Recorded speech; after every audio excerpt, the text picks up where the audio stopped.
Okay, so this is gonna be my first ever video. Hello, my name is Axolotl, or you can call me Kara, it doesn't matter either way. And I'm going to be talking about my current hyperfixation on Superman.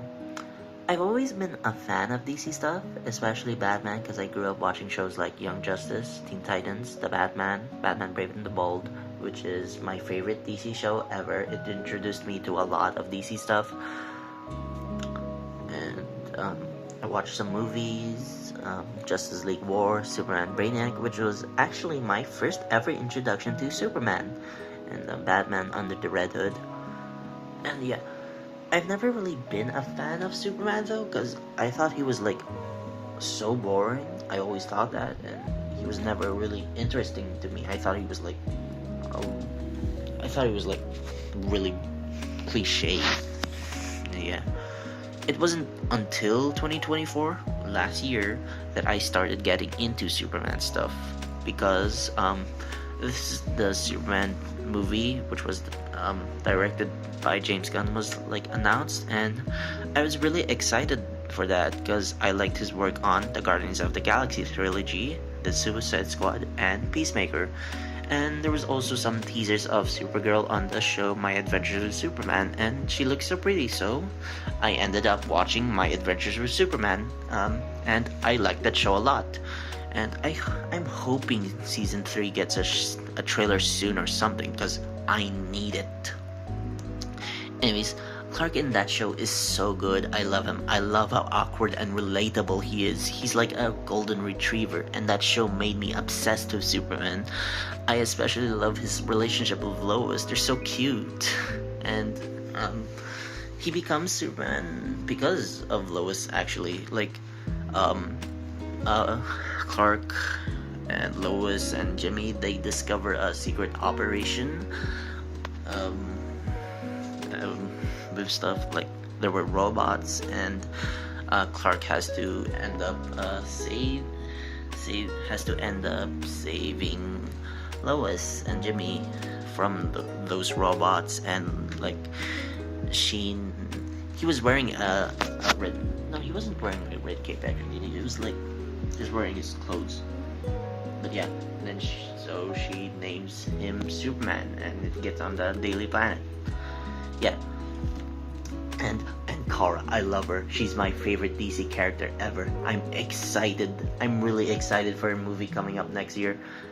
She's what I named myself after, because like I was watching the show after I realized I was a trans woman, so I ended up getting gender envy from her. And then next up, after I watched that show, I started reading the comics. My first ever Superman comic was All-Star Superman by Grant Morrison and Frank Quitely, which I don't really understand why it's recommended as your first Superman comic. I mean, it's really great, don't get me wrong, but I'd rather you read something else like Superman Rebirth or For All Seasons, or just anything else really, because All-Star Superman is more of a conclusion to his character. Anyways, it's really fucking phenomenal, and I need to reread it because like I'm more familiar with Superman now, and I think I'd appreciate it more. It's about Clark spending his last days with his loved ones, doing everything he can before he dies, and because like he saves these astronauts. They were like really close to the sun, and as a matter of fact, he ends up absorbing so much radiation from the sun that he's like immune to kryptonite now, and like so powerful, but he's also dying. And it's a really sweet and optimistic, and it's a really touching comic. It's so powerful, and there's this like moment in the middle of the comic book series where he's stuck on a bizarro world with all these bizarros, and there's this one like really special bizarro. It's like Bizarro. His name is Zibaro, and he's like normal to humans, but he's an outlier on that planet, and so he has to work with Superman and other Bizarros to help him get off that planet and back to Earth. And yeah, I love that comic a lot. It's a really touching series. I love Grant Morrison and the writing, and I also love Frank Whiteley's artworks. And then after that comic, I read Superman for All Seasons by Jeff Loeb and Tim Sale, God rest his soul, and it's a really wholesome comic. It's about Clark starting out as Superman. It's really good. I like it a lot. It's where that thing of Superman's suit being made by his mom comes from, I think. Basically, he was getting a kid's hat back, and the kid goes, "Whoa, cool costume," and Clark goes, "Thanks, my mom made it for me." And it's really good, cute, and there's a moment in the final issue where Lana Lang, Clark's first ever love, in her mind goes, "To understand that man in the cape who could fly, all I needed to know was Clark," and it made me cry because of how special that was. I got so emotional because of that. And then, flash forward a year later, I started watching Smallville, which is about Clark in his teenage years, in Smallville. Yeah, Smallville, yeah. In high school with Lana Lang and his best friend Pete Ross. And in that show, Clark and Lex Luthor are actually childhood friends. Yeah, it's really good. It adds a really it adds a special connection to Clark and Lex. Yeah, I like it. And oh my god, that show, it was like so fucking horny. Like, yeah, it was so horny. And it was the 2000s, and like the music choices for that show was like really special. Like, they had Gorillaz and Weezer, which is like tricky. And yeah, and then after that, like I'm currently on season 2 of Smallville, and I really need to continue that show at some point. But yeah, and then after that, I watched the Superman movie directed by James Gunn, and I like it a lot. It's so good. I love it. And Mr. Terrific is just stand out from that movie. I love him. I need to start reading Mr. Terrific comics, or any comics with him.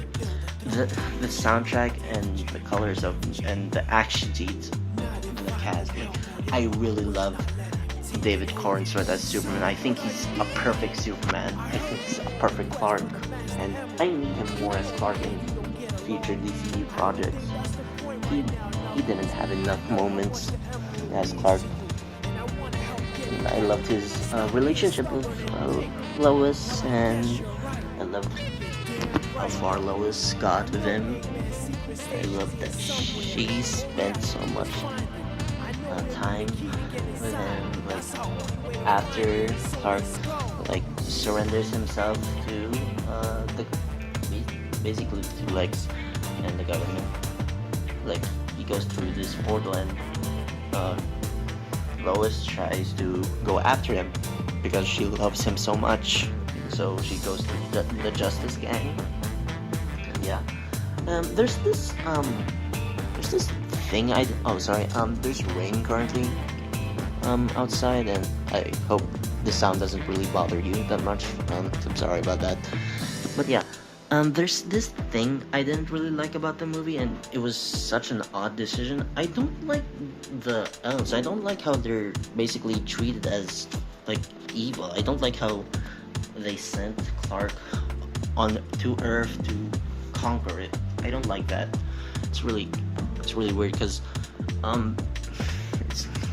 they sent Clark to Earth because Krypton was dying because of like old age, or like in most continuities, I guess it's like Krypton was depleted of its resources, and that's why it's dying. Sorry for my grammar. Yeah, I don't like that decision, but it's fine for the movie, and it works in its favor. But like, yeah, it's a really weird decision. But yeah, and there's this moment with Lex. He has a speech about envy. Let me try to remember what it was. I know when they mentioned Galileo, Einstein or whatever these other twits in the same breath as me, I feel a tide of vomit burn the back of my throat. At least Galileo did something. He wasn't some dopey Venusian catapulted onto this planet just to have the world bond over him because his strength illuminates how weak we all really are. So my envy is a calling. It is the sole hope for humanity because it is what has driven me to annihilate you. 1A, 1A, 1A, 1A, 1A, 1A, 1A. Oh, I love it. I love that. It's so good. And yeah, so I'm really excited for the future of the DCU. And moving on after that, I started reading Golden Age Superman comics, which is really good. Yeah, it's the early on Jerry Siegel and Joe Shuster comics. Yeah, and it's really good. There's this one standout issue from Action Comics issue 12, and it was really good. It's about Clark dealing with traffic incidents because his friend died. I think he died of a car crash, and so he deals with that. He starts going after these criminals. He starts dealing with these issues, and he goes to a radio station and goes on air. Also, he breaks into the radio station through a wall. Like, yeah, it's so crazy. So he goes on air announcing to all these criminals basically saying that if these traffic incidents keep happening, I will come up after you. And it's so good. And he literally breaks into the mayor's office to kidnap the mayor.